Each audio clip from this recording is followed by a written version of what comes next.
Assalamualaikum warahmatullahi wabarakatuh. Apa kabar teman-teman semuanya? Semoga kita semua selalu dalam lindungan Tuhan Yang Maha Kuasa.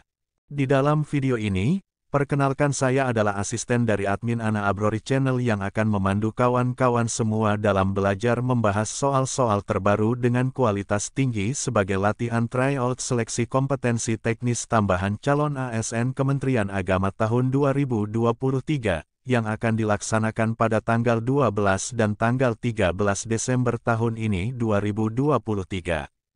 Dan perlu kami informasikan bagi teman-teman yang membutuhkan modul terbaru untuk bahan belajar menghadapi ujian seleksi nanti, dapat menghubungi admin di halaman deskripsi. Untuk itu mari kita awali belajar kita dengan berdoa menurut keyakinan kita masing-masing. Kita masuk dengan soal yang pertama. Bagian keempat. 1. Seorang calon ASN Kementerian Agama harus memiliki komitmen yang tinggi terhadap negara dan cinta tanah air. Salah satu bentuk nyata komitmen kebangsaan adalah dengan A. Menolak untuk mematuhi aturan negara. B. Mencari keuntungan pribadi di luar aturan negara. C. Aktif berpartisipasi dalam kegiatan sosial kemasyarakatan. D. Menjunjung tinggi agama tanpa peduli pada negara. Jawaban, C. Aktif berpartisipasi dalam kegiatan sosial kemasyarakatan. Pembahasan, seorang calon ASN Kementerian Agama harus aktif berpartisipasi dalam kegiatan sosial kemasyarakatan sebagai bentuk nyata dari komitmen kebangsaan dan cinta tanah air. 2. Moderasi beragama sebagai kompetensi yang harus dimiliki oleh calon ASN Kementerian Agama meliputi hal-hal berikut kecuali A. Menghormati keragaman agama di masyarakat. B. Mendorong masyarakat untuk memilih agama tertentu. C. Bersikap adil terhadap semua umat beragama. D. Memiliki sikap toleransi dan menghargai perbedaan agama. Jawaban, B. Mendorong masyarakat untuk memilih agama tertentu. Pembahasan, moderasi beragama tidak mencakup mendorong masyarakat untuk memilih agama tertentu, namun justru menghormati keragaman agama, bersikap adil, dan memiliki sikap toleransi terhadap perbedaan agama. 3. Seorang aparatur sipil negara Kementerian Agama harus mampu menjadi contoh dalam A. Memprovokasi konflik antar umat beragama. B. Menunjukkan sikap ekstrim dalam beragama. C. Mempraktikkan nilai-nilai agama dalam kehidupan sehari-hari. D. Memandang rendah umat beragama yang berbeda keyakinan. Jawaban, C. Mempraktikkan nilai-nilai agama dalam kehidupan sehari-hari. Pembahasan, seorang ASN Kementerian Agama harus mampu menjadi contoh dalam mempraktikkan nilai-nilai agama dalam kehidupan sehari-hari untuk menunjukkan komitmen kebangsaan dan cinta tanah air. 4. Salah satu tugas seorang aparatur sipil negara Kementerian Agama adalah A. Memaksakan keyakinan agama kepada masyarakat. B. Menghormati dan melindungi hak-hak umat beragama. C. Menindas umat beragama yang berbeda keyakinan. D. Memperkeruh suasana antar umat beragama. Jawaban, B. Menghormati dan melindungi hak-hak umat beragama. Pembahasan, seorang ASN Kementerian Agama harus memiliki komitmen untuk menghormati dan melindungi hak-hak umat beragama sebagai bentuk dari moderasi beragama dan komitmen kebangsaan. 5. Pentingnya komitmen kebangsaan dan cinta tanah air dalam menjalankan tugas sebagai aparatur sipil negara Kementerian Agama adalah untuk A. Menimbulkan konflik di antara masyarakat. B. Menciptakan ketidakadilan bagi umat beragama tertentu. C. Mendorong persatuan dan kesatuan dalam keragaman.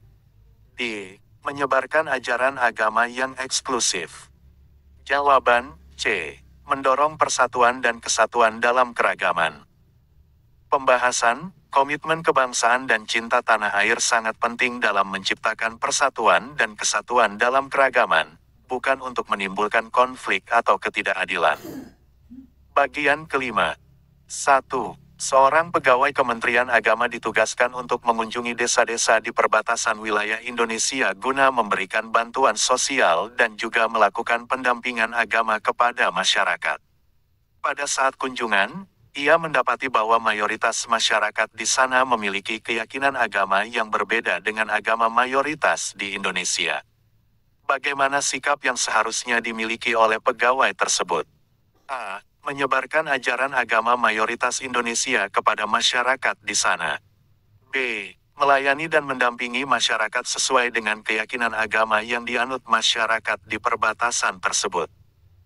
C. Meninggalkan masyarakat di sana karena memiliki keyakinan agama yang berbeda.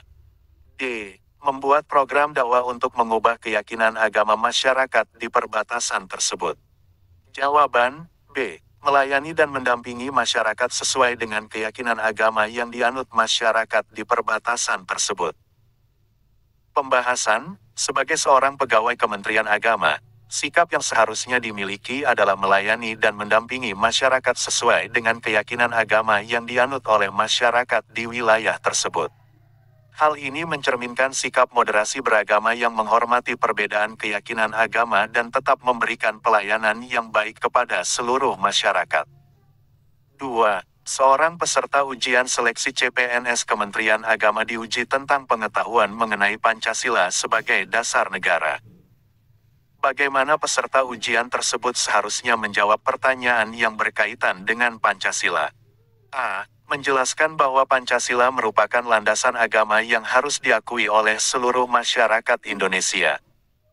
B. Menjelaskan nilai-nilai Pancasila sebagai dasar negara yang menjunjung tinggi toleransi antar umat beragama. C. Mengabaikan pertanyaan karena tidak terkait dengan agama. D. Mengkritik keberadaan Pancasila sebagai dasar negara Indonesia.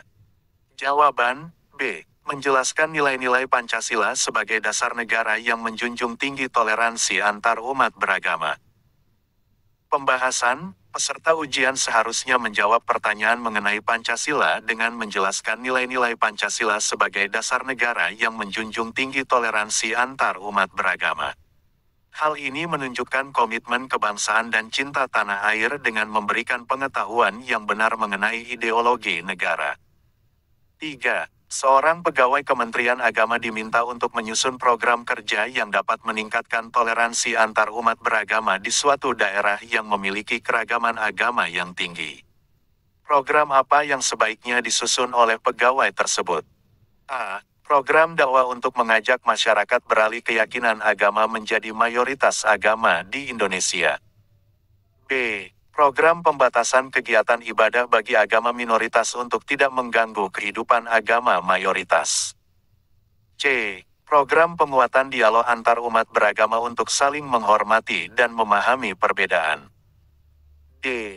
Tidak perlu menyusun program khusus karena toleransi antar umat beragama sudah tercapai di daerah tersebut. Jawaban C. Program penguatan dialog antar umat beragama untuk saling menghormati dan memahami perbedaan. Pembahasan, program yang seharusnya disusun oleh pegawai Kementerian Agama adalah program penguatan dialog antar umat beragama untuk saling menghormati dan memahami perbedaan.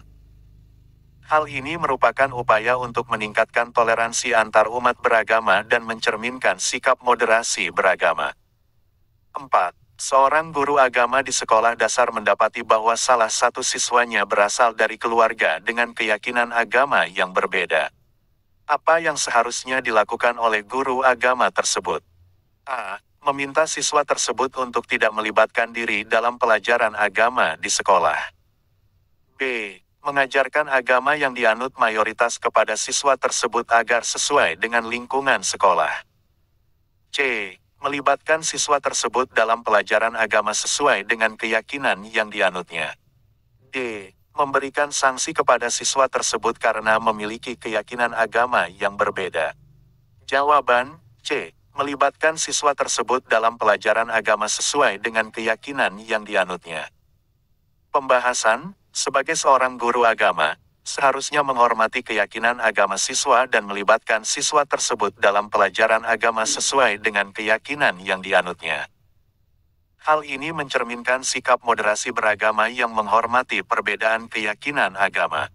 5. Seorang kepala desa di daerah perbatasan wilayah Indonesia memerintahkan agar terdapat pembatasan terhadap kegiatan ibadah agama minoritas di desa tersebut. Apa yang seharusnya dilakukan oleh masyarakat di desa tersebut? A. Patuh pada perintah kepala desa karena merupakan aturan yang harus diikuti. B. Melakukan protes dan menolak pembatasan terhadap kegiatan ibadah agama minoritas. C. Mengajak seluruh warga untuk beralih keyakinan agama menjadi mayoritas agama di Indonesia. D. Melakukan tindakan kekerasan terhadap agama minoritas agar tidak melakukan ibadah di desa tersebut. Jawaban B. Melakukan protes dan menolak pembatasan terhadap kegiatan ibadah agama minoritas. Pembahasan, masyarakat seharusnya melakukan protes dan menolak pembatasan terhadap kegiatan ibadah agama minoritas.